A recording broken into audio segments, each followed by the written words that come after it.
മൂന്നാം ലോക മഹായുദ്ധം ഉണ്ടാകുന്ന അവസ്ഥയിലാണ് ഇപ്പോൾ ഇറാനും ഇസ്രായേലുമായുള്ള യുദ്ധം കേൾക്കുന്നത്. മൂന്നാം ലോകമഹായുദ്ധം എന്ന് പറഞ്ഞാൽ 2 പ്രാവശ്യം ഇവിടെ ലോകമഹായുദ്ധം കഴിഞ്ഞു പോയിട്ടുണ്ട്.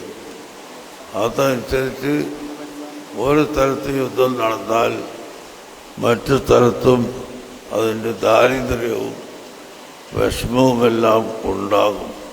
അതുപോലെ ഇപ്പോൾ ഈ യുദ്ധം നീണ്ടുപോവുകയാണ് എങ്കിൽ രാജ്യത്തുടനീളം എല്ലാ സ്ഥലത്തും ഹറമൈൻ ഷരീഫേരിയിലും എല്ലാ നാട്ടിലും വിഷമങ്ങളും ബുദ്ധിമുട്ടുകളും ഉണ്ടാവാൻ സാധ്യതയുണ്ട്.